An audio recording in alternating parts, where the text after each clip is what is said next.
خالتي خواتاتي اهلا وسهلا مرحبا بكم يا جماعه الخير ازول في الله والسلام عليكم. Comment ça va tout le monde? Est-ce que vous nous regardez bien?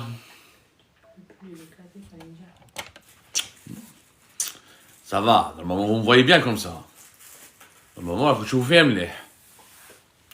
اهلا خالتي خواتاتي, comment ça va? مرحبا بكم. Nous prévenons les gens que tu passes en live. Allez, TikTok me dit que nous prévenons tes utilisateurs que tu passes en live. Eh ben, merci beaucoup, mon cher TikTok. J'espère que c'est pas trop tard. De toute façon, c'est bon. Il est 23. Il faut veiller maintenant, les amis. C'est la fin de l'année. Il faut veiller un peu.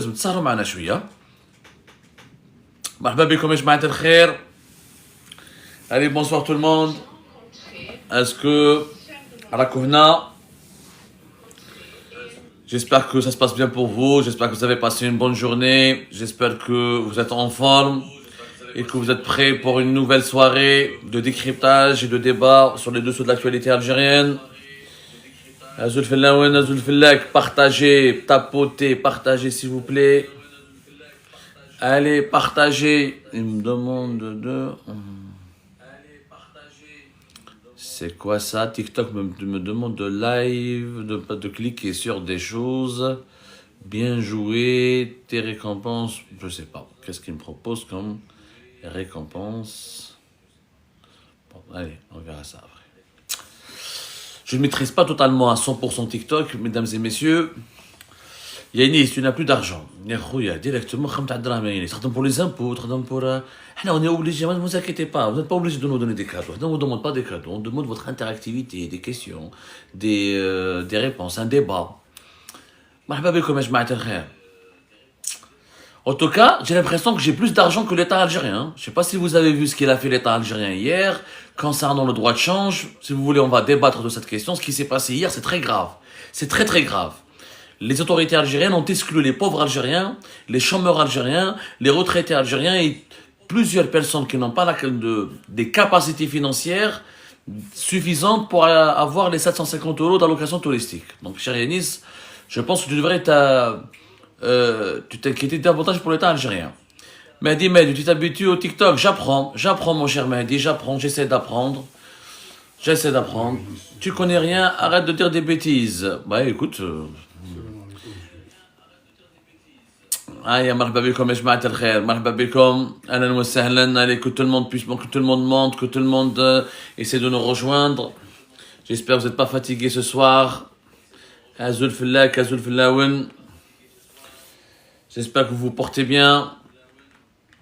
Aïe à l'équipe, tu es beau gosse aujourd'hui, merci, coiffure. Allez, merci beaucoup. Ouais, très bon sujet, effectivement, l'allocation touristique. Dire l'affaire, surtout c'est tout dire l'affaire. Tu es bien placé pour la comprendre. Est-ce que j'aime bien le président Sisi l'Égyptien? On en parlera. Non, j'aime pas particulièrement le président Sisi. J'ai un regard très critique sur l'Égypte, mais je pense que le président Sisi n'a pas uniquement un mauvais bilan en Égypte. Merci de libérer la parole et d'apporter un peu plus de lumière sur les sujets bien sombres. Merci beaucoup TikTok, KZ, Quiz. Merci beaucoup. Nous sommes justement en train d'essayer de lutter contre les tabous, les non-dits, l'obscurité, les silences trop sombres qui entourent les véritables sujets de l'actualité algérienne. Et c'est important pour nous de libérer la parole effectivement et de vous offrir une information libre et indépendante et surtout une analyse correcte, loin de tout sensationnalisme, loin de la culture du buzz, loin de la calomnie et de la diffamation, juste de l'information et de l'analyse sur des faits réels et en toute liberté pour vous aider à vous forger votre opinion. Merci de monter, Ajma. Allez, rejoignez-nous, que tout le monde... Antoine Muller, est-ce que tu fais du sport? J'adore Muller, qui est un grand joueur du Bayern. J'aurais aimé faire plus de sport. J'essaye, mon cher ami. J'essaye. Allez, chaque opposition est constructive à prendre. Je suis tout à fait d'accord avec toi. Marhaba bikum ya jma'at al-khair. Ahlan wa sahlan. Allez, tapotez l'équipe. Voilà, merci de quelqu'un de tapoter. le sujet de cette soirée. Il y aura plusieurs sujets, Médo, plusieurs sujets.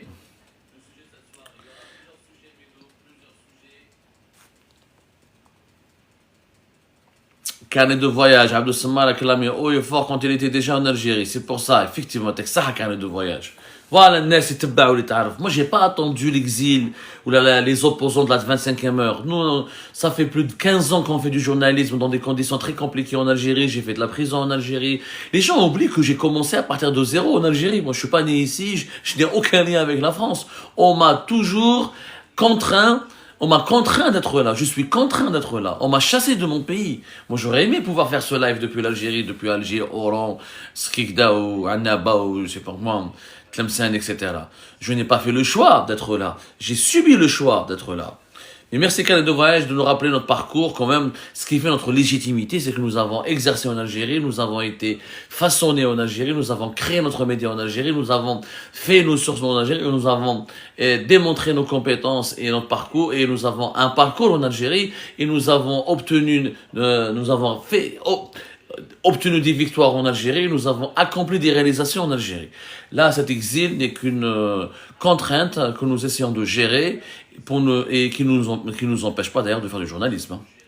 Allez, à l'époque de Bouteflika, c'était plus libre, c'était pas que plus libre, c'était plus joyeux, plus libre, et plus intéressant plus intéressant.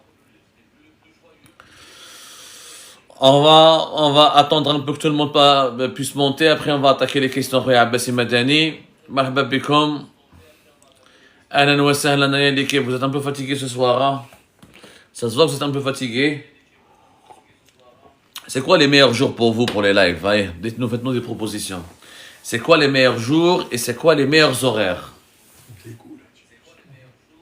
Est-ce qu'il y a des journées spécifiques que vous nous conseillez pour faire des lives, ou est-ce qu'il y a des moments spécifiques durant lesquels vous nous conseillez de faire ces lives sur TikTok? Les week-ends, Mahdi, ok, mais les week-ends samedi, dimanche, ou le week-end occidental, ou le week-end algéro-musulman, avant de le dire samedi? Vendredi soir, jeudi 22h, vendredi Saïd Bianim, samedi soir. Les horaires, c'est 19h, 21h. L'essentiel, c'est le contenu plutôt le soir. Voilà, merci, brave. Je ne sais pas, quand je maîtrise pas encore l'outil TikTok. De toute façon, tous nos lives TikTok, vous allez les retrouver en intégralité sur notre chaîne YouTube, notre chaîne officielle Abdou Samar. Donc, pour celles et ceux qui ont raté notre live TikTok, ils peuvent nous retrouver sur YouTube. Et voilà. Salam alaikum tout le monde. Farid, jeudi, vendredi. Ok, je note. Peux-tu une réussite de l'Algérie depuis la date de la création de l'Algérie? Bah oui, bien sûr, il y a une réussite de l'Algérie. La lutte contre l'analphabétisme, la lutte contre les inégalités sociales, les constructions de logements, la création de plusieurs aides sociales, la lutte contre la pauvreté, l'économie, la dimension sociale de l'économie algérienne, la lutte contre l'extrême pauvreté et la misère sociale. Bien sûr, il y a plusieurs réalisations, mon cher ami. On n'a pas été créé en 62, l'Algérie. Oui, et l'Algérie n'a pas été créée en 1962. C'est l'Algérie, l'État algérien tel que nous connaissons aujourd'hui. L'Algérie, elle existe depuis l'Antiquité, l'Algérie, elle existe depuis Yugurta et Massinissa, depuis la Numidie. Il y a certains chers Marocains qui veulent nous taquiner sur notre histoire, mais que les Marocains et les Marocains se rassurent, nous avons une histoire aussi ancestrale que le Maroc, et il n'y a pas de supériorité historique, ni du Maroc au détriment de l'Algérie, ni de l'Algérie au détriment du Maroc. Soyons sérieux, s'il vous plaît, et passons aux choses sérieuses.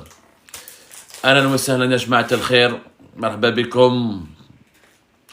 Alors, pourquoi vous êtes plus de 5 millions chez l'ancien colon? Je me pose la même question, mon cher ami, mais je pense qu'il y a autant de millions de Marocains aussi à l'étranger. Il y a 1 million de Marocains en Espagne, plusieurs centaines de milliers de Marocains, presque 500 000 Marocains en Belgique, plusieurs milliers de Marocains aussi en Hollande et au Canada. On pourrait dresser le même constat pour le Maroc, alors que le Maroc, c'est parce qu'on n'a pas une histoire ancestrale. Les Indiens, ils sont des millions d'Indiens en Angleterre, aux États-Unis, etc. Ça n'empêche pas que l'Inde d'être une grande civilisation, d'avoir une grande histoire. Ça n'a rien à voir. Les Algériens ont fui leur pays parce que dans leur pays, il y a des injustices et de la pauvreté et des inégalités, tout comme le Maroc. Marhaba bikum ya jama'a. Ahlan wa sahlan. Ah bah si, il y a des Marocains en Espagne. Le Maroc, l'Espagne a bel et bien fait la guerre au Maroc, mon cher ami. Ah, ya marhaba bikum ya jama'at al-khair. Pourquoi les États-Unis n'ont pas décidé de sanctionner le régime algérien? On répondra à cette question. Ahlan wa sahlan. Ahlan wa sahlan, marhaba bikum. Ça monte, allez, ça monte. Allez, 22h48. On va commencer à 22h55. Non, 22h52. Allez, à quel moment on va commencer? 23. Abdou, tu illumines ma lanterne, masha'Allah. Merci beaucoup, Khaya Karim. Ça fait plaisir. J'espère illuminer la lanterne de plusieurs autres personnes. Ya jama'at al-khair. Marhaba bikum.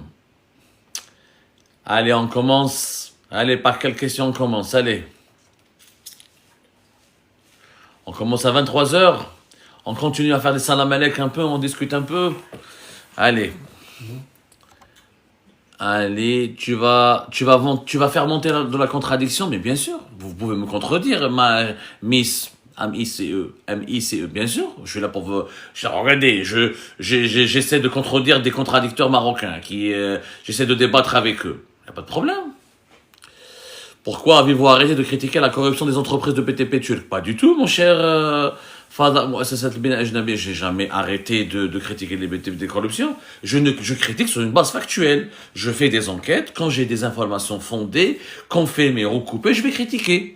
Je vais pas commencer à critiquer juste pour critiquer. Je suis pas une personne âgée qui s'emmerde, qui critique et qui fait de la médisance. Nous faisons du journalisme, pas de la médisance. Le journalisme est d'abord obtenir des faits, confirmer des faits, ensuite les recouper et par la suite les relater. Walker, Abdou, pourquoi les Algériens restent dans le pays qu'ils critiquent tellement? C'est une très bonne question. Mais les Algériens sont râleurs, exactement comme les Français. Alors, les Algériens qui sont en France, c'est quand même, il y en a beaucoup qui sont français aussi. Donc ça va être compliqué pour eux de quitter aussi leur propre pays. Mais je pense qu'il y a le même phénomène chez les Marocains. Il y a des Marocains qui vivent en Espagne qui critiquent l'Espagne. Il y a des Marocains en Hollande qui critiquent, voilà, il y a des Égyptiens qui sont dans les pays du Golfe qui critiquent les pays du Golfe. Voilà. Après, il y a une particularité dans les relations franco-algériennes. C'est vrai qu'il y a certains Algériens qui abusent. Ils passent leur temps à critiquer la France au lieu de lutter pour avoir leurs droits et de mieux se positionner en France. Mais ça, c'est un sujet. Sydney, tu dois parler. Mehdi. Il y a Mehdi. Sydney, c'est très loin de nous. Il y a des médias australiens très indépendants. Là-bas, en Australie, les journalistes ne sont pas condamnés à mort. Il n'y a pas de détenus politiques. Il n'y a pas de l'oppression des libertés publiques individuelles. Je crois qu'il y a suffisamment de grands médias australiens et de médias internationaux pour pouvoir parler de l'Australie. Je pense que les problèmes du Maghreb et de l'Algérie en particulièrement nous prennent beaucoup d'énergie et de temps. Et peut-être c'est la priorité, n'est-ce pas? Antoine Muller, tu as énormément grossi. Merci Réa Muller. Merci beaucoup. Si tu veux être mon médecin traitant, je serai preneur. Vraiment preneur. Ayajma, comment ça va? Mais tu pourrais rentrer quand en Algérie? Dès que possible. Dès que le régime Tebboune va dégager, moi je vais rentrer. L'Ardoise, hey, joyeux Noël, l'Ardoise. Bonsoir Abdou, ça a été Azer Tazer. Comment vas-tu Azer Tazer? Ça fait plaisir de te retrouver. Bonsoir Abdou, ça a été ta journée. Passe le bonjour à ceux qui t'accompagnent, notamment ton épouse. Merci beaucoup Azer Tazer. Très gentil de ta part. Vieux loup, Abdelrahman, y a-t-il relation Alger-Tel Aviv? Il n'y a pas de relation particulière entre Alger et Tel Aviv. Il y a eu des relations secrète dans les années 90, avant les années 90, au début des années 2000, entre les appareils sécuritaires, entre les appareils diplomatiques. Mais aujourd'hui, il n'y a pas vraiment de relation. Le régime algérien n'est pas contre la normalisation avec Israël dans l'absolu. Il aimerait que la question palestinienne soit résolue. Parce que le problème du régime algérien, c'est l'utilisation de la question palestinienne, elle est fondamentale pour lui. Parce que ça lui permet de réprimer les libertés publiques et individuelles, d'utiliser la Palestine pour empêcher l'opposition démocratique, d'utiliser la question palestinienne pour faire de l'ombre aux problèmes de développement, aux problèmes d'injustice, aux problèmes d'oppression politique dans le pays, et pour dire aux Algériennes et aux Algériens, regardez à Israël, le grand méchant qui nous menace, qui peut nous envahir, le sionisme, l'alliance sioniste, l'international sioniste, qui veut menacer le pays, son intégrité, son unité nationale.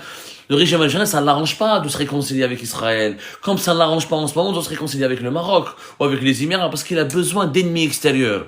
Les dictatures absolutistes ont besoin d'ennemis extérieurs pour justifier la répression, la persécution de leur peuple, et pour justifier la chape de plomb, et pour justifier l'ordre sécuritocrate, c'est-à-dire cette emprise sécuritaire sur le pays. Donc ils n'ont pas besoin, ils n'ont pas envie d'établir des relations. Le régime algérien, plus il a d'ennemis à l'extérieur, plus ils sont réjouis, il essaye de les utiliser pour réprimer l'opinion publique nationale et pour la faire taire et pour l'empêcher de s'exprimer ou pour tout simplement empêcher toute contestation populaire en utilisant chaque fois la menace des puissances étrangères ou la menace d'un ennemi extérieur contre la sécurité nationale et l'intégrité nationale et l'intégrité du territoire national. Bravo à toi mon frère, je suis marocain et je te suis. Merci beaucoup Texaha. احنا نحبوكم ثاني المغاربه مرحبا بكم كنموت عليك كنبغيك. La fameuse banque étrangère, exactement. La baisse des prix du pétrole, on va en parler. Alors, Abbassi Madani qui me dit pourquoi les États-Unis d'Amérique n'ont pas décidé de sanctionner le régime algérien. Il n'y a pas de problème particulier entre le régime algérien et les États-Unis d'Amérique. L'Algérie, c'est pas le Venezuela pour les États-Unis. L'Algérie ne pratique pas une politique anti-américaine, au contraire. L'Algérie essaie de pratiquer une politique pro-américaine. Elle a toujours été conciliante à l'égard des États-Unis d'Amérique. Elle a toujours été une puissance régionale. Elle a essayé, en tout cas avant Tebboune, elle était vraiment une puissance régionale équilibriste et pragmatique qui avait autant d'amitié avec la Russie et la Chine qu'avec les États-Unis d'Amérique. Pourquoi voulez-vous que les États-Unis d'Amérique sanctionnent l'Algérie ?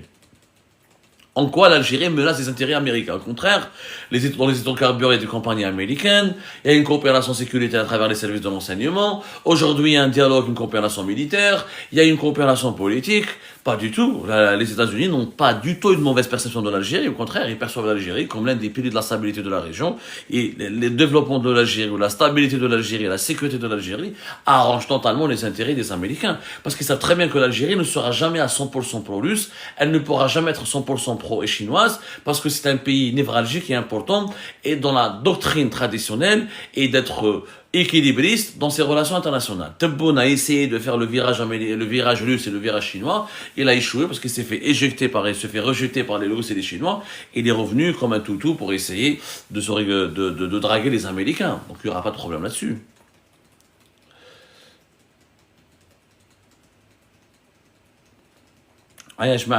Quelqu'un me dit, penses-tu que les Français... Alors, Soji King, penses-tu que les Français ont lancé une cabale médiatique contre l'Algérie? Non, je dirais pas les Français. Certains mouvements politiques français, oui, ils ont un problème avec l'Algérie, il y a des nostalgiques de l'Algérie française, il y a des mouvements extrémistes qui utilisent les thématiques de l'immigration, et comme la communauté algérienne, c'est la première communauté de migrants en France, ils utilisent l'Algérie, les problèmes politiques avec l'Algérie, pour des agendas électoralistes, et pour des problèmes des problèmes politiques internes en France, et pour draguer l'électorat populaire, ou pour terrifier la population française et la manipuler en lui faisant croire que c'est les étrangers qui sont à l'origine de tous les problèmes de la France. C'est certains courants politiques français. Ce ne sont pas tous les Français.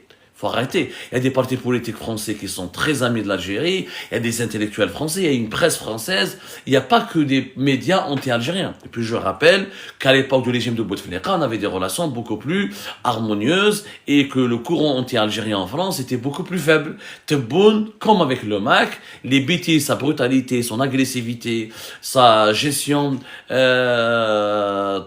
son chantage, le chantage migratoire. Tebboune, il fait du chantage migratoire à la France, bloquer les laissez-passer consulaires, refuser les expulsions et le refoulement des migrants algériens et au profil dangereux qui ont fait des actes de délinquance ou des actes de criminels sur le sol français, utiliser des influenceurs algériens pour appeler à des agressions, pour semer l'insécurité, kidnapper, essayer de tuer les opposants algériens en France.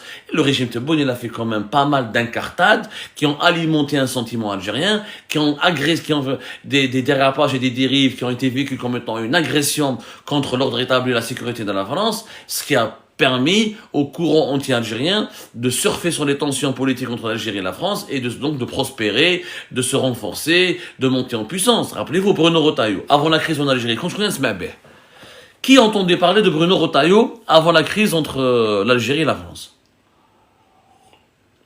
Personne.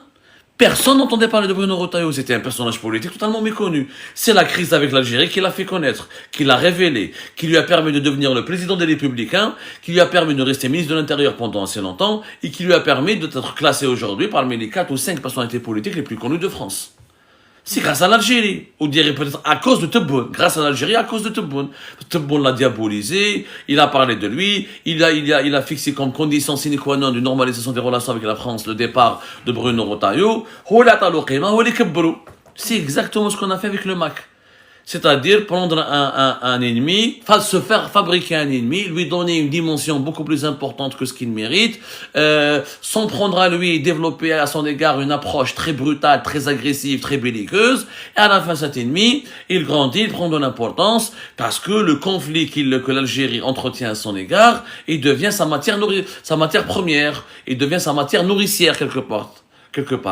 Mais il faut arrêter de dire tous les Français sont pas anti-algériens. Il y a beaucoup de Français qui aiment l'Algérie, qui sont des amis de l'Algérie. Après, il y a des problématiques locales en France, des problématiques d'intégration ou d'assimilation, parce que les Français, ils aiment l'assimilation, ils bouge l'intégration. Est-ce que on devrait, nous aussi, ne pas se concentrer sur notre pays et ne pas immigrer tout le temps et peut-être reconstruire notre pays et le transformer en paradis? Parce que c'est un paradis qui est malheureusement gâché, qui est saboté, qui est meurtri. Ça, c'est aussi un autre débat qu'on pourrait tenter. Allez, montez les cœurs s'il vous plaît. Attends, je suis les cœurs, ou tapoter, partager au maximum. On essaye d'être le plus. Attendez, je vais cliquer sur ce que TikTok me demande de faire. Non, pas terminer le live, je réfléchissais à nouveau, non. J'ai failli mettre fin au live.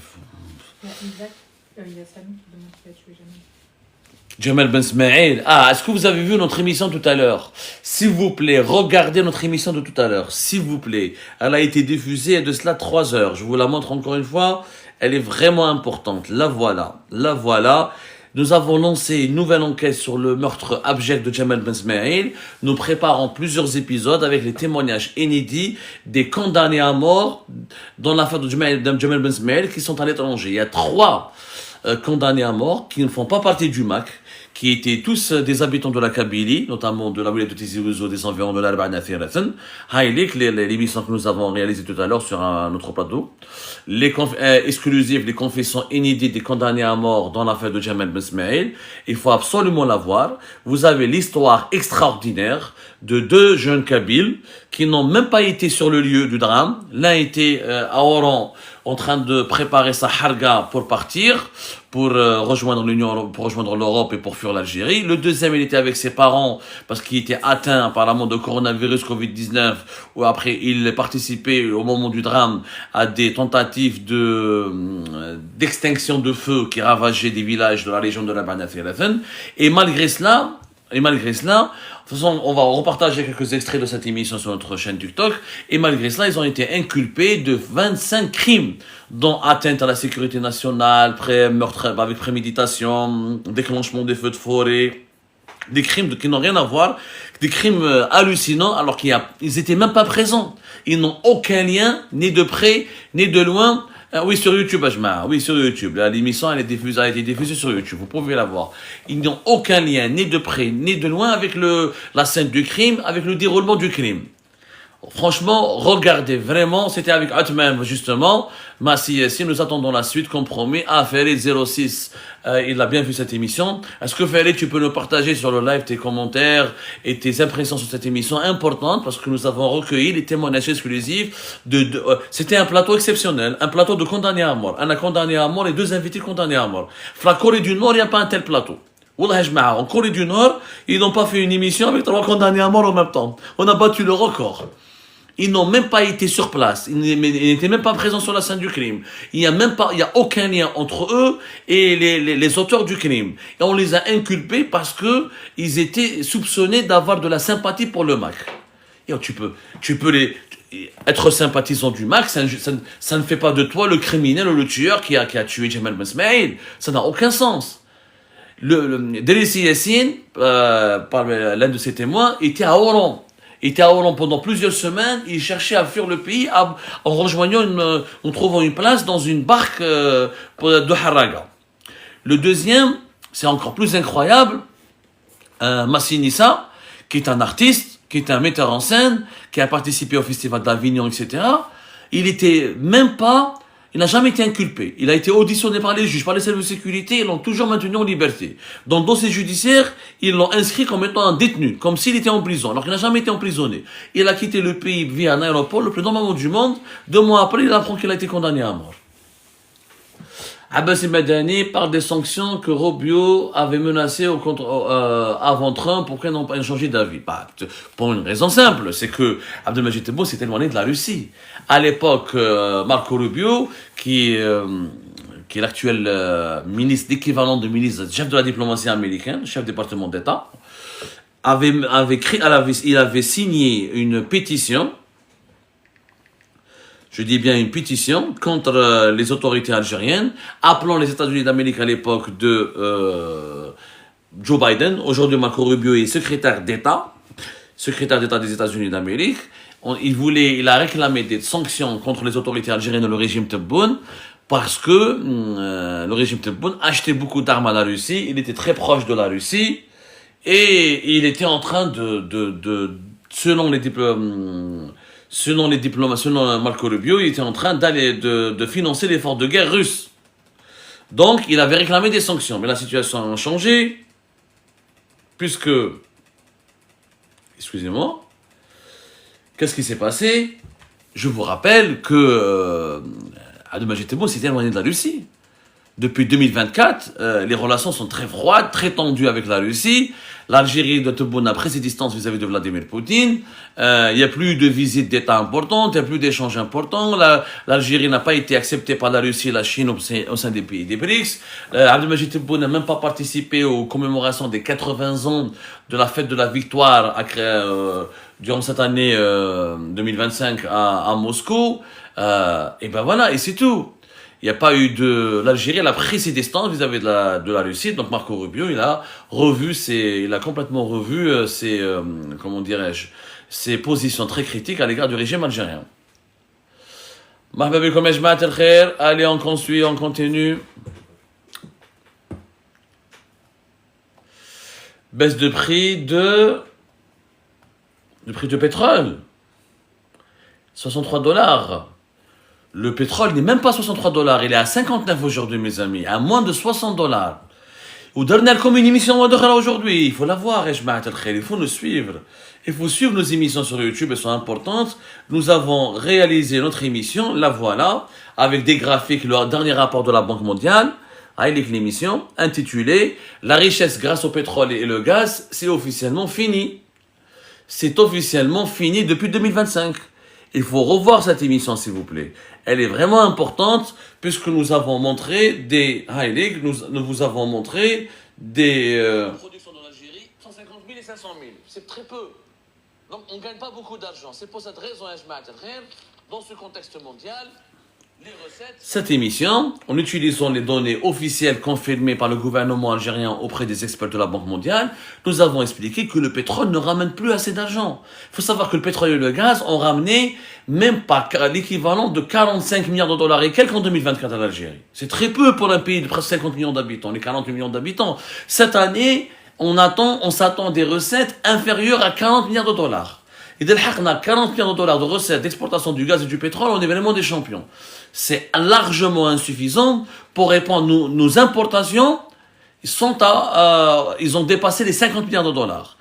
Les importations de l'Algérie, il faut une soixantaine de milliards de dollars de recettes pour pouvoir les couvrir. C'est-à-dire pour pouvoir importer les matières premières agricoles, les vêtements, les machines, les pièces détachées, tout ce qui est nécessaire pour maintenir l'équilibre, le fonctionnement de l'Algérie. Nous avons expliqué que la production du pétrole en Algérie, elle s'est affaiblie. Elle est à moins de 1 million de barils depuis plusieurs années, notamment depuis 2022, depuis déjà 2019 et depuis 2022. Et notre capacité d'exportation, c'est 450 000, 500 000 barils par jour, à tout casser. C'est très très peu. Et la consommation locale, elle augmente, et la production, elle baisse. D'ici 2030, l'Algérie ne sera plus un pays pétrolier important. On pourra à peine exporter 200 000, 300 000, voire même 100 000, 2031, peut-être 2032, comme le Gabon ou la Guinée équatoriale. C'est vraiment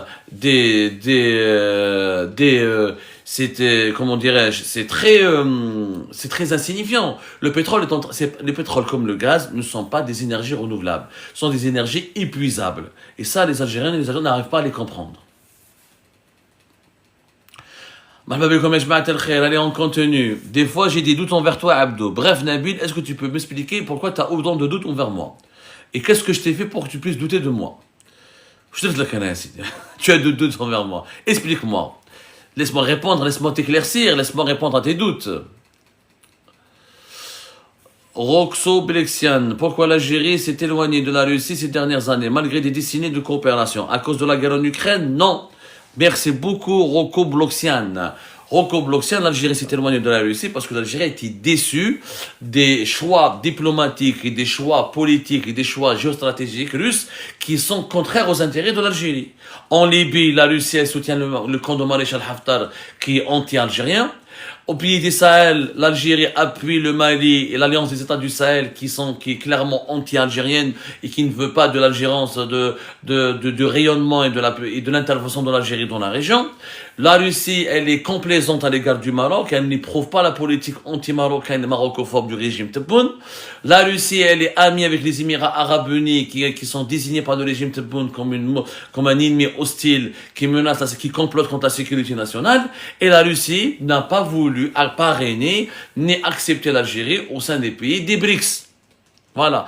Et en plus, la Russie et Tebboune, c'est deux visions du monde complètement différentes. Les Russes ont compris que Tebboune était un chef d'État instable, pas très compétent, pas brillant, médiocre et qui n'est pas fiable, puisqu'aujourd'hui, تعرفوا هذاك اللي يبكي مع الذئب ويشطح مع الناقة ولا كيفاش يقول البروفيرب الجيريان يبكي مع النعجة ويشطح مع الذئب.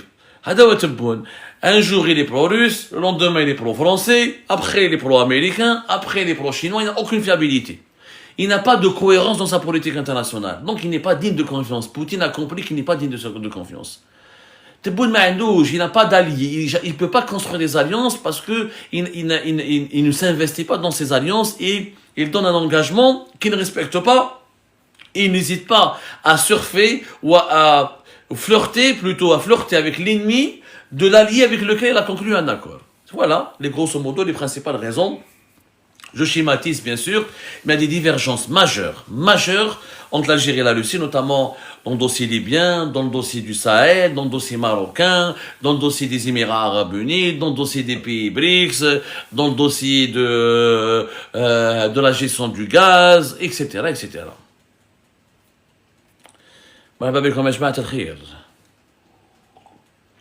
Ah, il y a un Nabil, il m'a dit, celui qui a dit qu'il avait des doutes envers moi.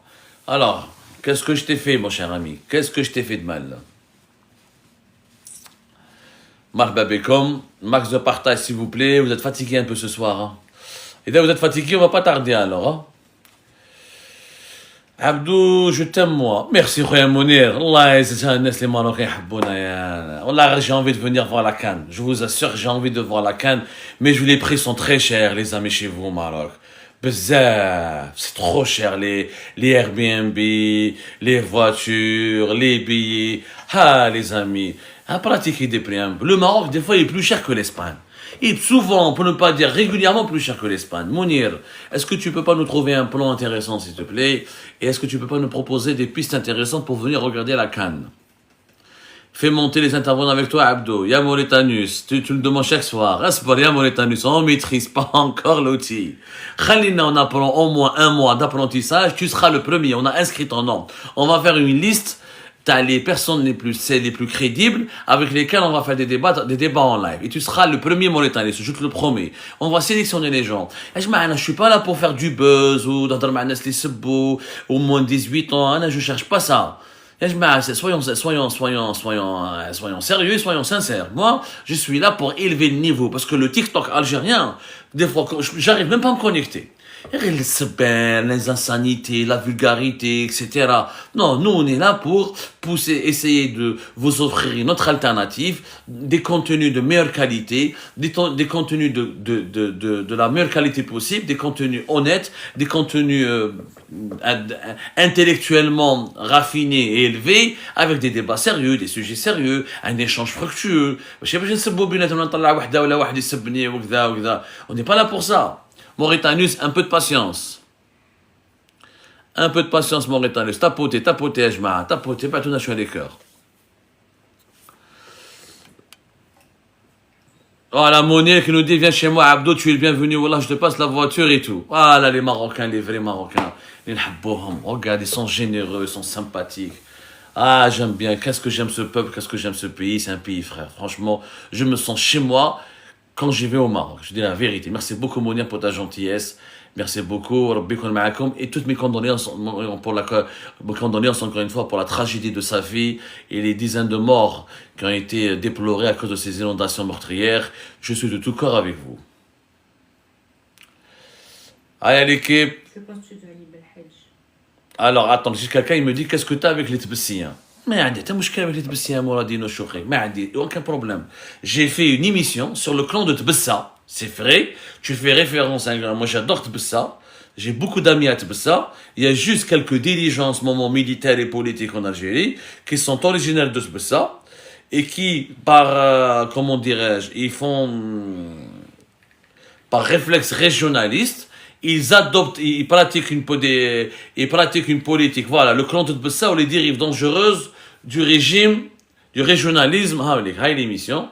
Elle a été publiée elle a été publiée récemment, voilà, elle a plus la date. En tout cas, avec le clan de Tbessa ou les dérives dangereuses du régionalisme au sommet de l'État algérien. Merci, madame. Voilà.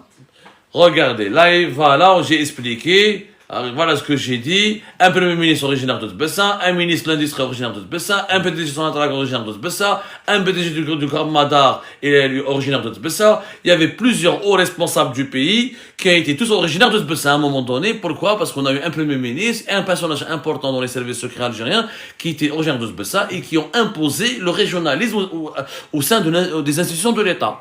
Moi, quand on nomme des gens de Tbessa pour leurs compétences, quand on nomme des gens de Tbessa parce qu'ils sont juste originaires de Tbessa et parce qu'ils ont des parents plus haut sommet de l'État qui sont eux aussi originaires de Tbessa, c'est inacceptable. Le régionalisme, qu'il soit de Tbessa, de Kabylie, de Tlemcen, de Marnia, quand on critiquait le régionalisme de Tlemcen à l'époque de Bouteflika, on nous a pas dit qu'est-ce que tu as avec les Tlemcen. Et après, j'aime Tlemcen, j'adore Tlemcen. Mais à un moment donné, il y avait une emprise du régionalisme des dirigeants, tous originaires de Tlemcen, sur les principales institutions de l'État. En Algérie, on a le problème du régionalisme. Il faut le reconnaître, c'est un tabou. Anna, je le casse. En Algérie, le bénéamisme au régionalisme. Moi, je suis kabyle, je vais avantager les kabyles. Anna, je suis Tbessa, je vais avantager les gens de Tbessa. Je vais les copter comme ça, ou les Dbladi, ou les villages taï, etc. Il va me renvoyer l'ascenseur, je peux... Et ça, c'est pour la corruption. C'est pour la corruption. Donc, on s'entraide entre nous, on se partage les pots de vin, on exerce de l'influence malsaine, on se fait des interventions, on se serre les coudes ensemble, et voilà. On est alliés dans les mauvais coups. Le régionalisme est à bannir. Le régionalisme est à bannir, s'il vous plaît. Qu'en penses-tu de Ali Belhadj? On en a parlé, Ali Belhadj, il y a 2 jours, on en a parlé. BK300, merci BK300 pour la question, mais j'ai déjà répondu. BK300 Ali Belhadj, j'ai déjà répondu. Je respecte le militant qu'il est. Ali Belhadj, je ne suis pas du tout d'accord avec ses idées. Je combats son projet de société. J'estime qu'il est un rétrograde fanatique et qu'il a joué un rôle important durant la décennie noire et qu'il est l'un des responsables de la tragédie nationale des années 90. Ceci dit, il a purgé sa peine. Il a fait 12 années de prison ferme, il a purgé sa peine, il doit retrouver ses droits juridiques et ses droits civiques. Ali Belhadj, il a une chose que je reconnais en lui, il croit en sa cause. Il a des valeurs. Mais tcheresh, Ali Belhadj, je ne peux pas l'acheter comme certains anciens leaders du fisc qui ont été achetés avec des boutiques, avec des magasins, avec des supérettes, avec des logements, avec des lots-terrains. Ali Belhadj, il se bat pour ses idées. Même je ne partage pas du tout ses idées, mais je reconnais en lui le militant sincère. C'est un militant sincère. Je n'aime pas du tout son idéologie. Je lui reproche énormément de choses dans le déclenchement des événements de la décennie noire. Il a joué un rôle important, controversé, mais pour le moment, pour moi, il a été puni, il a purgé sa peine. Il doit retrouver sa liberté de parole, de mouvement, ses droits civiques et ses droits politiques. Et on n'a pas cet acharnement contre lui, il est tout simplement insupportable.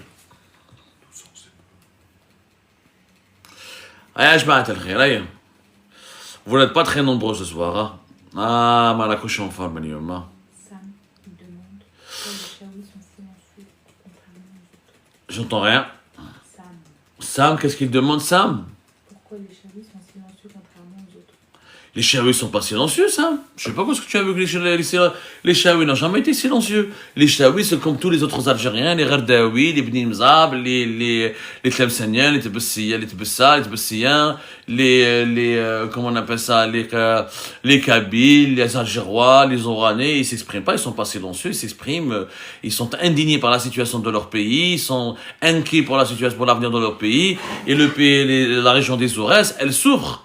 Betna, où je fais à Betna, c'est une ville aussi sous-développée que toutes les autres villes algériennes. Il y a les mêmes problèmes. Ils souffrent des pénuries, de la chute de la valeur du dinar, de la pauvreté, de l'inflation, de la misère sociale. Les Chaouis sont victimes, comme tous les autres Algériens et Algériens. Ils sont révoltés, comme les autres Algériens et Algériens. Violou, Ibtissam Hamlaoui. Wallah, ya violou. Je vous dis la vérité. Anna d'Ibtissam Hamlaoui, c'est une énigme. J'ai l'impression qu'elle est plus puissante que le général Toufir, que Allah yarhamou Gaïd Saleh, que Allah yarhamou Khalil Nazar réunis. Je sais pas, mais c'est un complexe pour le régime Tebboune. Ma habouch yinihouha, khaïfin minha, elle a des dossiers sur eux, elle a des preuves contre eux. Voilà, je dis, il n'y a que Madame Tebboune qui peut l'enlever. J'adresse un message à Madame Tebboune. Si elle m'écoute, je vais refaire une autre émission pour lui adresser un message. Il n'y a que Madame Tebboune qui doit intervenir en urgence. C'est la seule. D'ailleurs, moi je respecte. Madame Tebboune, elle est respectable. Elle est meilleure que son mari. Je vous dis la vérité. Je suis un détracteur de Tebboune. Mais Madame Tebboune, c'est une dame de très grande moralité, de très grande classe. C'est elle, et seulement elle, qui peut résoudre le problème d'Issam Hamlaoui. Parce que c'est elle et seulement elle qui peut exercer de l'influence sur Tebboune, son mari qui peut le convaincre, qui peut lui dire, Ya Rajel, ahcham shouya. Ahcham shouya, marakima hadik, de mœurs légères, avec tout ce qu'on sait sur elle, avec tout ce qu'elle a fait, avec tous les scandales qu'elle traîne avec derrière, vous la maintenez au pouvoir. C'est une insulte à l'Algérie. C'est une insulte à la femme algérienne. C'est une insulte à l'éthique. C'est une insulte à la droiture. C'est une insulte à la justice. Donc, Violou, nous continuons d'enquêter. Nous avons réalisé une émission récemment sur Ibtissam Hamlaoui où nous avons parlé du déclencheur de son scandale, Yassine Ben Chattar, qui est rentré en Algérie, qui a fait confiance au service secret algérien, qu'on lui a enlevé le passeport, on lui a retiré le passeport, et on l'a empêché de quitter le pays. Il ne peut pas quitter le pays, il est pris en otage. Cette émission d'ailleurs a beaucoup dérangé et nous ferons d'autres émissions qui vont beaucoup déranger prochainement, on vous le promet. مرحبا بكم يا جماعة الخير. أهلا وسهلا. Azer Tazer, il dit, la question qui se pose, est-ce que Tebboune a le pouvoir de la limoger? Je me pose la même question. Il a le pouvoir s'il le veut. Il a vraiment le pouvoir. Il a vraiment du pouvoir. Est-ce qu'il a l'envie de la limoger? Est-ce qu'il a l'envie et comment parce que s'il la limoge, Tebboune, c'est ça son défaut. À chaque fois que nous dénonçons un haut responsable de son régime, un haut responsable de son gouvernement, il ne veut pas au départ céder aux critiques, céder à la pression et le relever de ses fonctions. Pourquoi? Parce que s'il le fait, et pour lui c'est une marque de faiblesse. Est-ce que je peux avoir juste de l'eau s'il vous plaît? De l'eau. Pour lui c'est une marque de faiblesse. Pour lui Tebboune, c'est une marque de faiblesse. Ah, Abdou Sammar هضر على هشام على Ibtissam Hamlaoui, ما نحياش. Il faut que Abdou Sammar se taise, ou la Ben Sdira se taise, ou la MLD et les autres se taisent, pour que Tebboune limoge ou sanctionne un haut responsable. Tebboune, il a une ligne de conduite qui est tout à fait bizarre. C'est un trait maladif. Je ne sais pas pourquoi, comment on appelle ça. C'est un défaut que je n'ai jamais compris. Il ne veut jamais donner raison à la presse libre et indépendante, à l'opposition, à ses détracteurs, à ses contradicteurs ou aux dénonciateurs de son régime. Non, il ne veut pas leur donner raison. Pour lui, l'enlever maintenant, attention, l'enlever maintenant, la kidnapper, la limoger ou la relever de ses fonctions, ce serait de donner raison et vraiment de donner raison à ses véritables détracteurs. Voilà, donc il veut pas, il se dit, je pense, Tebboune essaye de lui trouver une voie de garage pour se débarrasser d'elle, mais il veut que la polémique cesse, il veut qu'on l'oublie, qu'on ne parle pas d'elle. Tebboune, il veut limoger ou quand il veut sanctionner quelqu'un, c'est quand il veut lui. Il veut pas donner l'impression qu'il a agi sous la pression populaire ou sous la pression sous le feu des critiques, etc. Il pense qu'on lui force la main. Alors que nous, on ne lui force pas la main. Nous, on protège, encore une fois, l'intérêt général du pays.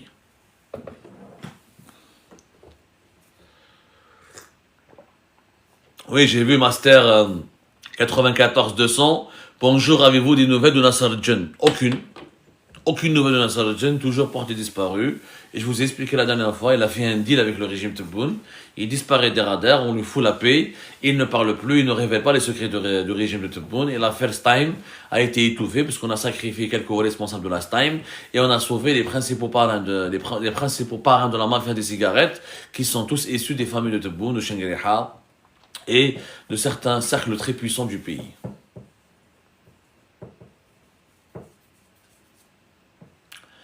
Allez, vous êtes fatigué aujourd'hui, hein?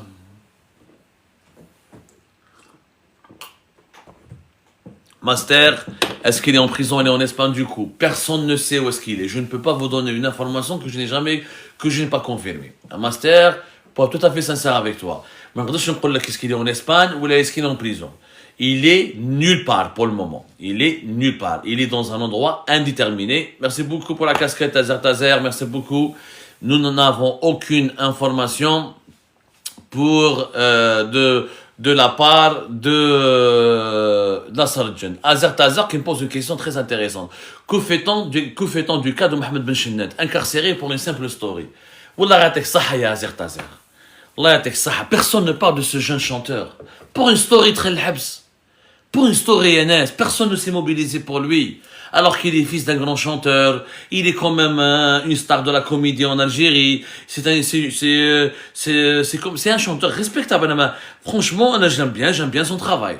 La vérité, je le trouve pas vulgaire, je le trouve pas, voilà. Ça fait 3 mois, nous sommes l'un des rares médias qui ont parlé de lui. 4 ans de prison ferme pour un chanteur algérien à cause d'une story. C'était le 9 septembre 2025, début septembre. Personne n'a parlé de lui. Personne n'a parlé de Mohamed Ben Chennet. علاش واش دار الطفل هذا واش دار Vous savez c'est quoi la story? Je rappelle les faits. Il a fait une story زعما il est à Dubaï ou là il est à Alger avec son pied off يخرج Dubaï. قالوا له tu as humilié l'Algérie parce que dans ta story c'est avec ton pied que tu as écrasé l'image de Maqam Shahid.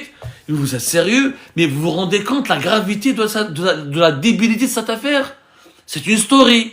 Donc si je mets mon pied dans une vidéo où il y a un symbole de l'Algérie, ça veut dire que je suis en train de porter atteinte à l'Algérie. C'est grave. Mahgour. C'est vraiment, pour moi, durant cette année 2025, Mohamed Ben Chennet est le symbole de la hogra et de la persécution. Je dis bien de la hogra et de la persécution et du délire affolant de la justice algérienne. On a voulu faire de lui comme il est connu, comme il est rayonnant, comme il est populaire. On s'attaque. Le régime Tebboune, il a une tactique très claire. Mettre en prison toutes les personnalités les plus populaires en Algérie pour terrifier et faire peur à la population algérienne. Comment vont réagir les gens? Ils vont dire, Mohamed Ben Chennet, il est en prison. Donc si Mohamed Ben Chennet, il est en prison, certainement, on va finir plus mal encore. C'est très grave. Il n'y a même pas eu de comité de soutien, rien. Les Algériens sont devenus indifférents, complètement indifférents. La prison, c'est totalement banalisé. Il y la prison. C'est grave, classe. Le pays est devenu une prison à ciel ouvert. D'ailleurs, on devrait rajouter l'image de la prison sur le drapeau de l'Algérie. Comme ça, classe. Comme ça, on est à un état carcéral. C'est vraiment grave. Merci à Tazer pour ta question.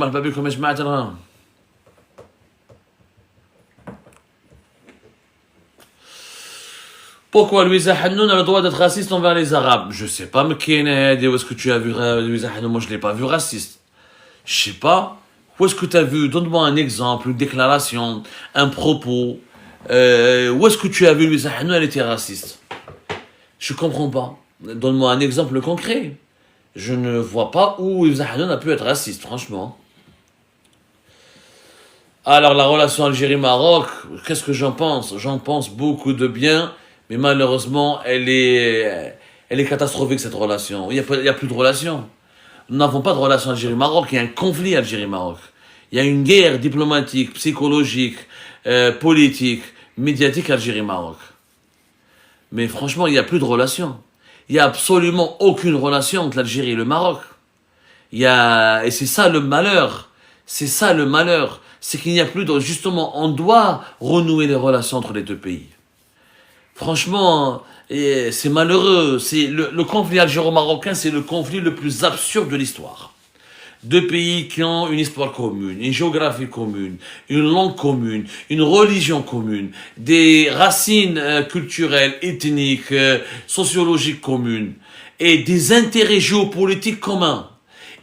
Tous les deux affrontent le sous-développement et tous les deux sont confrontés aux mêmes défis: réchauffement climatique, ingérence étrangère, menace des crises financières, menace des crises énergétiques, menace par les mouvements terroristes. Ils ont tous les deux de quoi s'unir, de quoi se travailler ensemble, de quoi fusionner pour construire un avenir commun. C'est le conflit le plus absurde qui me déchire le cœur encore une fois. Ah là là là là là. Ah là, je peux pas dire que voilà, je vois mes amis marocains. Bien sûr, les amis marocains, tout est à cause de l'Algérie. Il faut sortir de cette logique binaire. C'est un conflit beaucoup plus compliqué, beaucoup plus complexe, aux racines très complexes. Tout n'est pas de la faute de l'Algérie et tout n'est pas de la faute du Maroc. Le Maroc n'est pas non plus tout bien tout sucre. Soyons sérieux, mais on aura l'occasion d'approfondir ce sujet plus tard, je pense. Allez l'équipe, la quoi ce soir. Voilà, la Kouaïani. Donc, la fin d'année a dit, on va vous laisser vous reposer un peu. Alors, le Izoran Temmourt, tu dis quoi du journaliste français emprisonné et l'avancement de son affaire? Il n'y a pas d'avancement de son affaire. Il y a ses parents qui ont écrit officiellement à Abdelmajid Tebboune pour demander une grâce présidentielle. Et je pense que ce sera l'issue de cette affaire, ce sera d'ailleurs une grâce présidentielle. Que Abdelmajid Tebboune a décidé de prolonger la détention et de confirmer la peine d'emprisonnement de Christophe Glaise pour des raisons purement tactiques, machiavéliques et tactiques. C'est-à-dire pour l'utiliser comme otage, pour négocier sa libération avec les autorités françaises. C'est un otage, rien à dire. Et je vous rappelle, revoyez nos révélations sur Christophe Glaise que nous avons expliqué les dessous de son affaire. Christophe Glaise, son affaire, elle est très bête. Il n'y a pas d'affaire, Christophe Glaise. Christophe Glaise a réglé son affaire. C'était, il y a de cela 11 jours, nous avons parlé de son affaire. Dans cette émission, le marque 500 € pour la famille Ibossé et Christophe Glaise. C'était le 5 décembre 2025. Revoyez cette émission, s'il vous plaît, elle est importante, mais vraiment importante. Pourquoi elle est importante? Parce qu'il y a tout ce qu'il faut savoir sur l'affaire Glaise. Qu'est-ce qu'on reproche à Christophe Glaise? C'est quand il a été arrêté. D'abord, il a été arrêté parce qu'il a été dénoncé par un indicateur à la police algérienne comme quoi il était en train de faire un livre qui va déranger l'Algérie. C'est le livre sur la mort de Albari Boussé, le fameux attaquant qui est mort en 2014. Albari Boussé, vous vous rappelez bien d'Albari Boussé, un grand joueur qui jouait pour la GSK, qui est mort dans des conditions atroces et dans des conditions très étranges. Il faudrait se rappeler de ce qui s'est passé avec l'affaire d'Albari Boussé. C'était en août 2014, dans le match USMA d'Alger-GSK. Ensuite, ils ont découvert dans ces échanges, dans ces smartphones, dans ces outils informatiques, qu'il avait rencontré le leader du MAC, Farhat Mahani, qui lui a donné 500 € pour aller au Cameroun. Il a donné à la famille d'Albari Boussé. Parce qu'il a couvert la CAN du Cameroun la CAN de 2021 qui a eu lieu en 2022, début d'année 2022. C'est ça l'histoire. Avec les gens du MAC, il a rencontré les gens du MAC pour prendre 500 € et l'a donné à la famille d'Albari Boussé. C'est tout. Il était en train de finaliser un livre sur Albari Boussé. Est-ce qu'il allait aboutir dans son livre sur des révélations explosives sur le rôle des autorités algériennes dans l'assassinat d'Albari Boussé? Je ne sais pas. Personne n'a lu son livre, puis et d'ailleurs, lui, il n'a jamais confié les conclusions de son enquête, il était en train d'avancer sur ce livre. Sa famille, ils ont fait une lettre à Abdelmajid Tebboune dans laquelle ils ont dit que Christophe Glaise n'a jamais insulté l'Algérie ou proféré des critiques irrespectueuses à l'égard de l'Algérie ou à l'encontre de l'Algérie, et qu'au contraire, c'est un ami de l'Algérie, un grand amoureux de l'Algérie. J'espère qu'il sera libéré parce qu'il ne mérite pas d'être en prison. Il n'a rien fait de mal. Prendre 500 euros pour les donner à Albari Bossé et rencontrer le MAC en France, c'est pas un crime, parce que le MAC, s'il est reconnu comme mouvement terroriste en Algérie, en France, ce n'est pas un mouvement terroriste. Donc c'est malheureux ce qui se passe pour Christophe Glaise, et j'espère qu'il sera libéré comme tous les détenus politiques algériens, Abdelwakil Blam, Mohamed Tajadid, et les autres, dont je pourrais peut-être pas, la liste elle est longue, on va pas donner que des noms et oublier d'autres pour ne pas leur infliger cette injustice.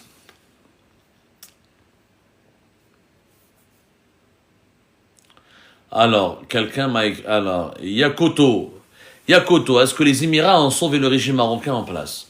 Je dirais pas ça, les Émirats n'ont pas sauvé le régime marocain. Le régime marocain n'a pas été dans une situation de menace de chute.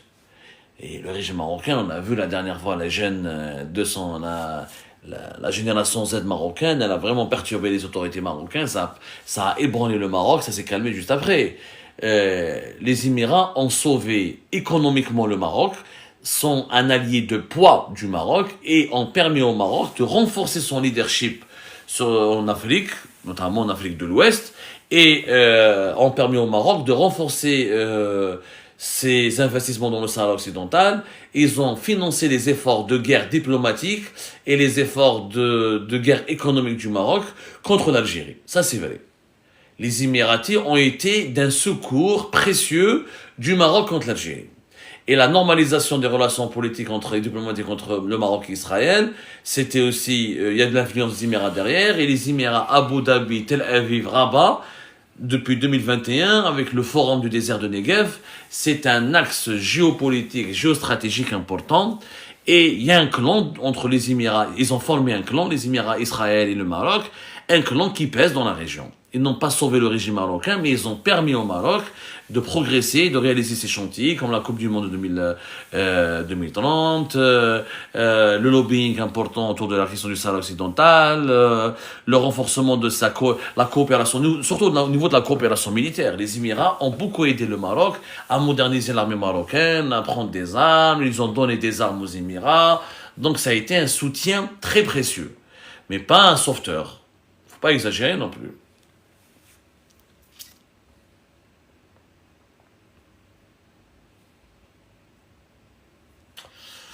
Allez, je m'attends à coup fatigué ce soir. Hein.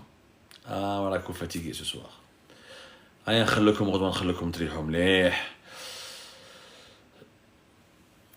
Kalinki, donnez-nous la preuve de tout ce que tu dis concernant les Émirats. Ah, les preuves sont là. Les accords de coopération, les dons des Émirats au Maroc, les investissements émiratis au Maroc, la présence émiratie dans les projets marocains au Sahara occidental, les échanges, les visites diplomatiques de très haut niveau entre les Émirats et le Maroc. C'est simplement, les preuves sont très nombreuses. Les Émirats ne cachent pas leur soutien au Maroc dans le conflit algéro-marocain. Ne soutiennent pas ne cachent pas leur soutien militaire et financier et diplomatique au Maroc. Ça, c'est pas du tout, c'est un secret de polichinelle. Le roi du Maroc, il a été pas longtemps aux Émirats, juste après d'ailleurs la résolution sur le Sahara occidental du 31 octobre dernier. Avant cela, à la fin de l'année dernière, le roi du Maroc a passé ses vacances discrètement au Dubaï, à Abu Dhabi. Il a rencontré les dignitaires émiratis. Il y a une lune de miel, il y a une alliance stratégique entre le Maroc et les Émirats. C'est largement documenté, hein. D'ailleurs, c'est pas un problème. C'est pas que le Maroc et les Émiratis soient alliés, c'est pas un problème en soi. Moi, j'ai pas dit que c'était mauvais ou que c'était problématique ou que c'était. J'explique juste la réalité des choses et je donne juste la réalité des événements. Est-ce que le port d'Alger est toujours sous la gérance de Dubai World? C'est une très bonne question, mon cher ami. C'est une très bonne question. Et normalement, oui, mais il y a des vérifications. Laissez-moi vérifier cette question et je vous le dirai. C'est une très bonne question parce que Dubai World, c'était eux qui géraient l'aéroport d'Alger. Le port d'Alger, pas que le port d'Alger. Ils avaient la gestion de plusieurs ports.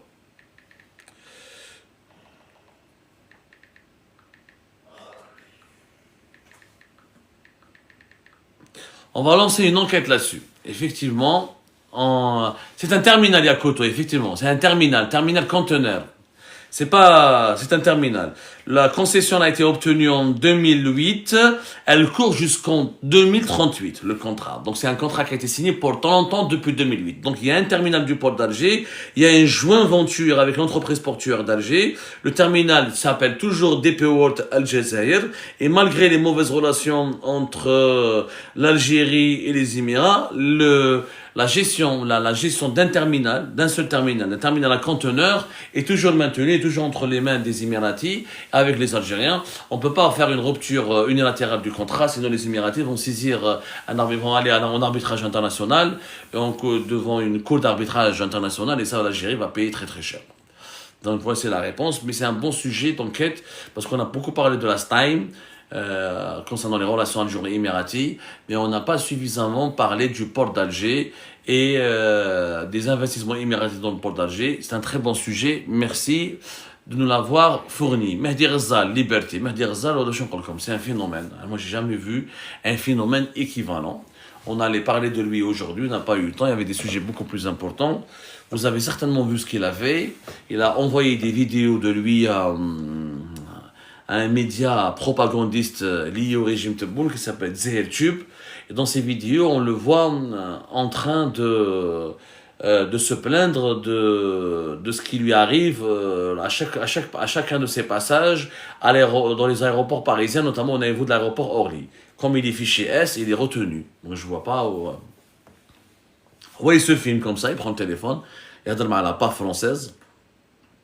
L'homme vive Tebboune, etc. Il fait de la comédie. C'est un comédien, ce monsieur. Franchement, il aurait dû faire du théâtre.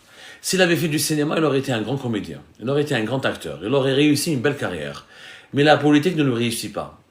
Vraiment ne lui réussit pas. Et comme l'Algérie est un pays de médiocres, comme il n'y a pas d'élite, comme il n'y a pas de, comment dirais-je, comme il n'y a pas de parti politique crédible, comme la scène politique aujourd'hui elle est peuplée de clowns et de chiétines, etc.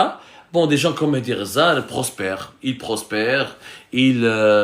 s'épanouissent, ils montent en puissance, etc. Et parce qu'ils ont, encore une fois, profité du vide politique. Et lui, dans ses vidéos, alors comme on a dit que c'était une fake news, qu'il a menti à la PS, qu'il avait manipulé la PS, qu'il n'a jamais été arrêté ou placé en garde à vue, en réalité, qu'est-ce qu'il a fait? Il a publié des vidéos où il se faisait soi-disant harceler au niveau des aéroports parisiens. Alors que quand on est fiché S, on n'est pas du tout harcelé, on est juste retenu. Ce qui est normal, tu as une fiche S, la police te retient pendant une demi-heure, une heure, elle te pose des questions, pourquoi tu viens en France, qu'est-ce que tu viens faire, etc. Parce que tu es placé sous surveillance des autorités et des services de sécurité, comme tu es fiché S. Donc, ouais, il essaye de faire le martyr, de jouer au Zorro, le héros algérien opprimé en France, le héros algérien qui affronte la France. Alors que toute sa fortune, elle est basée en France. Alors qu'il a fait tout son argent en France. C'est un comédien, si vous voulez dire. C'est le pur produit de la médiocrité politique actuelle ambiante en Algérie, Mehdi Ghazal. C'est un véritable comédien, pour ne pas dire autre chose, parce que j'aurais pu dire que c'était un escroc. Mais bon, ça, on est en train d'enquêter toujours sur ce personnage, et on reviendra sur lui avec de plus ample précision. Est-ce que c'est vrai, Mouhalaïb, que le général Hassan sera remis en retraite ou sera mis à la retraite? Non, pas du tout. L'information est une fake news pour le moment. Elle est mensongère. C'est une rumeur qui se propage sur les réseaux sociaux et qui n'a jamais été confirmée et qui, pour le moment, elle est totalement infondée. Ceci dit, le général Hassan est âgé, comme la majorité de tous les dirigeants algériens. Un jour ou l'autre, il devra bel et bien partir à la retraite.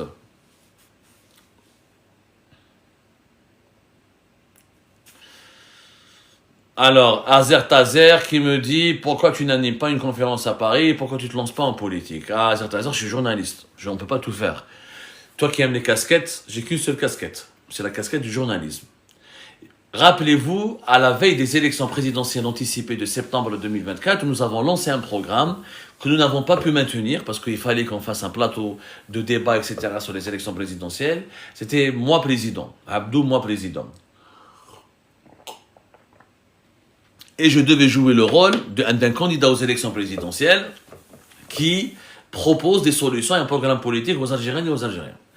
J'ai pas pu tenir parce que vraiment on a beaucoup de travail. Il faut savoir qu'à Zatazer, on n'est même pas une petite équipe. Il y a moi et quelques-uns de mes proches qui m'aident. Mais franchement, c'est beaucoup de travail de faire des émissions, préparer, aller faire et la politique, c'est pas mon rôle.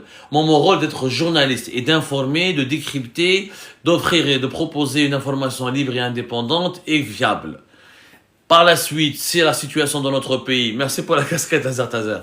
C'est par la suite, la situation du pays se libère et les langues se délient et que je peux rentrer dans mon pays. Pourquoi pas? Oui, j'aimerais bien m'investir et proposer, construire une alternative et proposer un projet de société pour mon pays. C'est parmi mes ambitions. Mais pour le moment, la mission du journalisme que j'exerce me demande beaucoup de temps et me prend beaucoup de temps. Et le combat que je mène en ce moment, c'est le combat de l'information. Parce que sans information libre et indépendante et fiable et confirmée, il ne peut pas y avoir ni de débat politique, ni de débat démocratique, ni de changement démocratique, ni un changement politique. L'information, c'est l'oxygène de tout changement, de toute réforme, de toute bonne gouvernance. Quand dans un pays, la bonne et la vraie information ne circule pas ou n'est pas disponible, c'est un pays qui ne peut pas se développer. D'ailleurs, regardez, tous les pays riches et les pays développés, ce sont des pays où l'information, la presse, elle est libre et indépendante. Alors, j'ai vu une question très intéressante.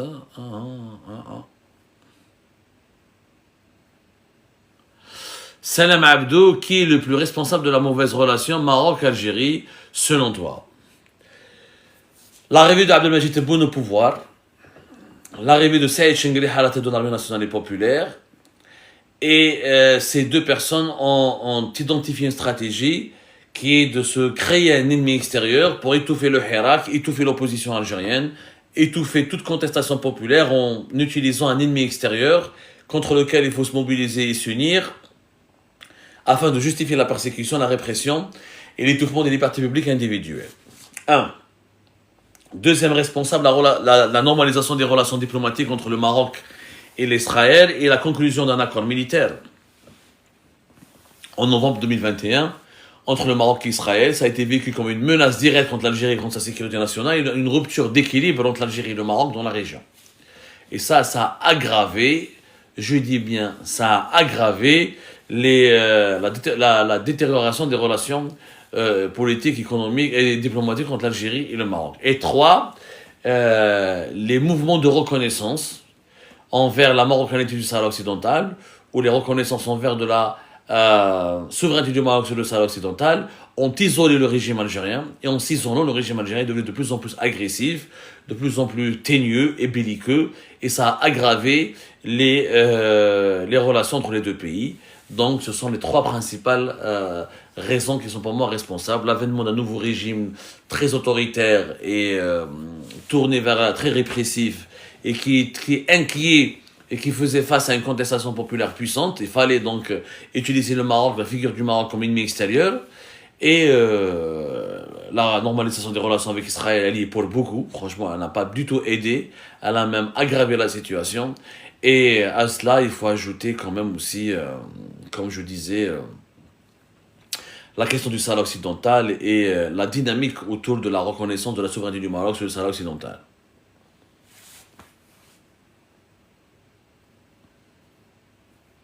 Un livre à écrire à Abdou, absolument violent, absolument, j'y compte beaucoup, j'ai vraiment envie de faire un livre, franchement, et j'espère pouvoir le faire, mais vraiment. Ah, il y a une question, Naya. Abdou, y a-t-il des informations que tu n'as jamais voulu divulguer? Bien sûr. Il y a des informations très dangereuses, ou des informations qui nécessitent beaucoup de recoupements, que nous n'avons pas pu recouper, que nous n'avons pas pu vérifier à 100%, des documents que nous n'avons pas pu authentifier avec une rigueur absolue, bien sûr. Il y a toujours des informations que nous refusons de divulguer parce que le processus de vérification n'avait pas abouti ou n'a pas été encore complété, et ou des informations qui ne peuvent pas être dites maintenant. Il faut attendre le contexte opportun pour les sortir. Vous savez, le journalisme, des fois, quand on fait du journalisme face à un régime dictatorial et totalitaire, quelquefois on est comme un guerrier qui lutte, qu'on fait comme de la résistance, qui, lors de la résistance, on ne sort pas toutes ses armes, on n'utilise pas toutes ses cartes d'un coup, on laisse quelques cartouches en économie dans la poche, comme ça on pourrait les utiliser.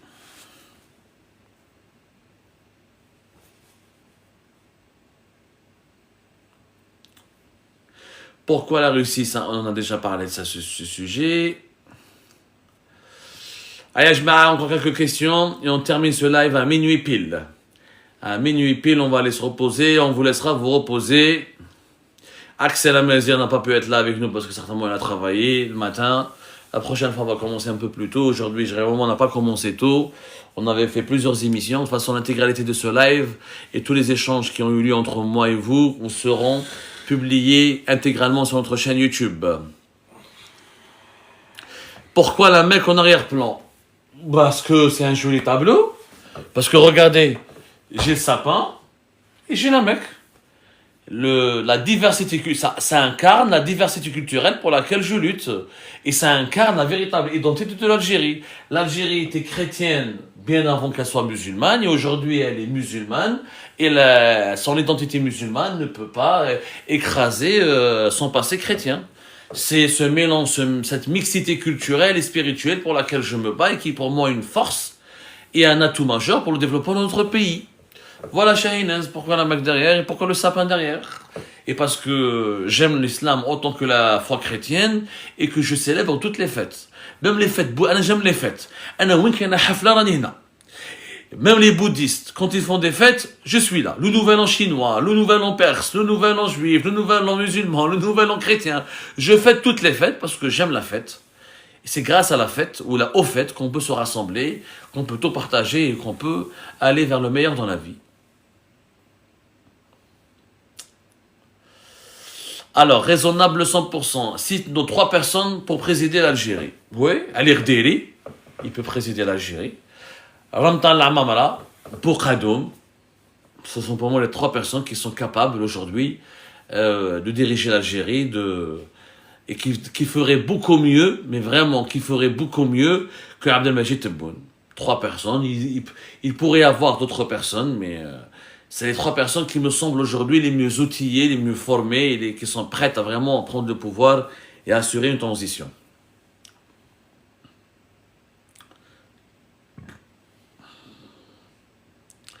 Tsunami, c'était sur la reconnaissance du Trump en 2020 de la marocanité du Sahara. Qu'est-ce que tu voulais dire là-dessus? Est-ce que tu veux des précisions ou tu as une question bien précise? Kamlaj, d'où viennent tes infos? Je vais dire d'où viennent mes infos, de sources bien placées au sein des institutions les plus importantes du pays et des sources sécuritaires, politiques, des experts économiques, etc., des décideurs qui nous sommes très proches de leur entourage et qui nous donnent des informations importantes. Je ne peux pas dévoiler mes sources, Kamlaj. Sauf si tu veux ruiner mes sources et leur causer des problèmes.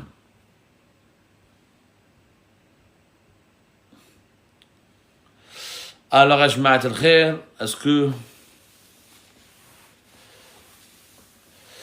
Dora, aujourd'hui, à la fin des 60 jours, Zama ultimatum Maroc-Algérie et rien, un commentaire. Non, Dora, je pense qu'on a déjà répondu à cette question hier. Il n'y avait pas d'ultimatum. Il y avait une annonce qui a été faite par 2 conseillers de l'administration Trump, Jared Kushner et Steve Witkoff, qui avaient expliqué que les États-Unis d'Amérique travaillent sur un plan pour régler le conflit algéro-marocain dans les 60 jours à venir. Voilà. Witkoff, attendez. Et en ce moment, on a répondu, on a expliqué, que les États-Unis d'Amérique sont mobilisés essentiellement sur la question de l'Ukraine, qu'il y a une concentration, qu'il y a une mobilisation de toutes les énergies de l'administration américaine actuelle pour résoudre le problème de l'Ukraine et le conflit russo-ukrainien. L'objectif des États-Unis d'Amérique est, encore une fois, de conclure, d'imposer un accord de paix avant la fin de l'année 2025 et de ramener la paix en Europe et de mettre fin au conflit entre la Russie et l'Ukraine pour tourner la page. Je pense que c'est pour cette raison que le conflit algéro-marocain a été relégué au second plan par l'administration américaine qui a d'autres chats à fouetter parce que la question ukrainienne et le problème russe sont des dossiers beaucoup plus stratégiques, beaucoup plus sensibles pour l'administration américaine. Et Dora, je te renvoie vers notre live d'hier que nous avons diffusé sur notre chaîne YouTube où nous avons parlé de cette question. Tu es la bienvenue sur notre chaîne YouTube aussi.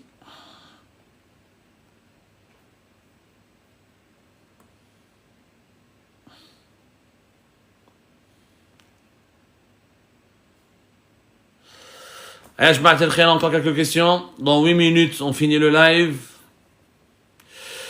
Noël est contraire à la foi islamique. Atteint que recobloction. Donne-moi une sourate, un hadith, une preuve dans le Coran ou dans la tradition du prophète qui nous dit ne fêtez pas Noël.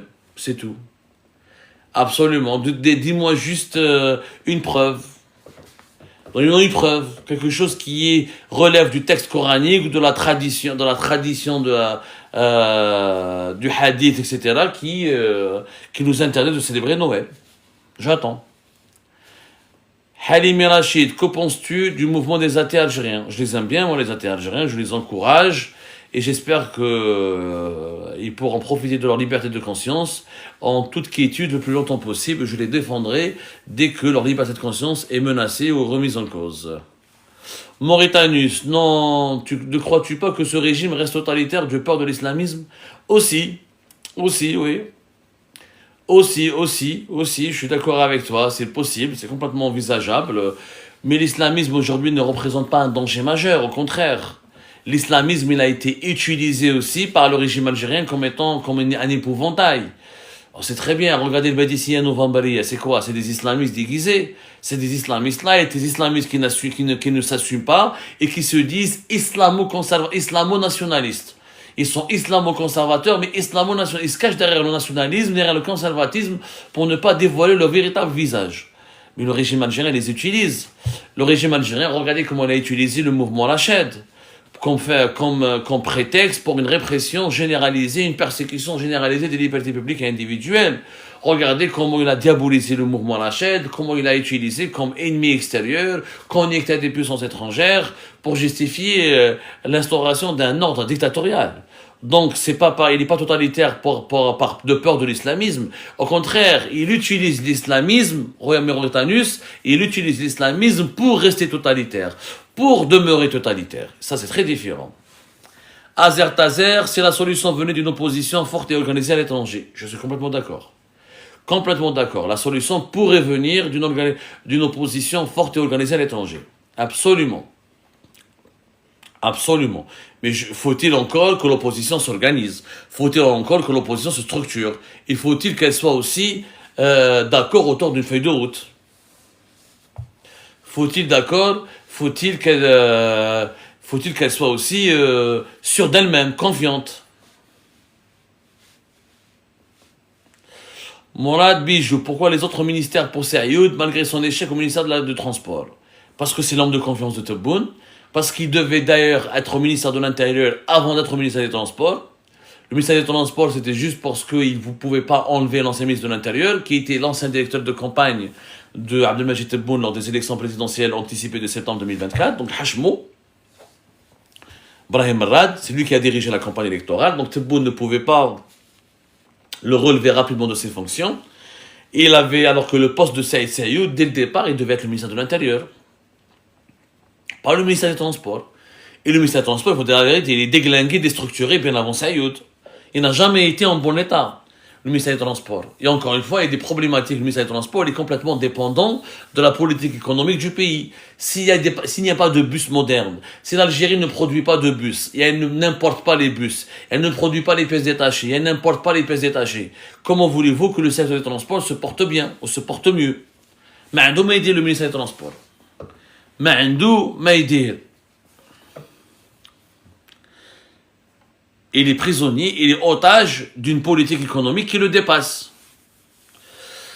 Alors, Rocco Bloction, il nous cite un hadith. Lorsque le messager d'Allah arriva à Médine, les gens, il y avait 2 jours pendant lesquels ils s'amusaient, rapporté par Abu Daoud. Je vois pas, elle est où l'interdiction de Noël dans ce que tu dis? Lorsque le messager d'Allah, le prophète sallallahu alayhi wa sallam, arrive à Médine, les gens il y avait 2 jours pendant lesquels ils s'amusaient. Mais où est la relation avec l'interdiction de Noël? J'aimerais bien que tu nous expliques. Mauritanie, ce régime est sûrement à la solde d'une force étrangère. Laquelle? Non, il n'est pas à la solde d'une force étrangère, il compose avec des forces étrangères. Il utilise des forces étrangères pour renforcer sa domination sur le pays. Oui, mais il n'est pas directement à la solde d'une force étrangère. C'est un pouvoir belge, parce que ça, c'est un prétexte que les Algériens et Algériens, parce qu'ils sont impuissants à changer le régime de leur pays, parce qu'ils ont été incapables de le changer, de le déboulonner, de le faire partir, à Maqdana Rouge, parce qu'il est à la solde d'une puissance étrangère. C'est un régime qui émane directement de l'abysse de la société algérienne. Il reflète les errances, il reflète les faiblesses, il reflète les défaillances, il reflète les vices de la société algérienne, ce régime. Mais il compose avec des puissances étrangères, effectivement, pour demeurer, comme tous les régimes dictatoriaux. Allez, je m'arrête, encore 2 minutes.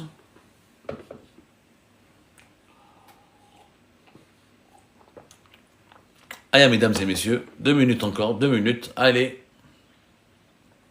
On a parlé de tout ce soir, de Noël, de l'islam, de l'athéisme, de la Russie, du Maroc, de Tebboune, de Shangri-La, de Mehdi Ghazal. C'est très passionnant de discuter avec vous. On aborde tous les sujets. Tous les sujets.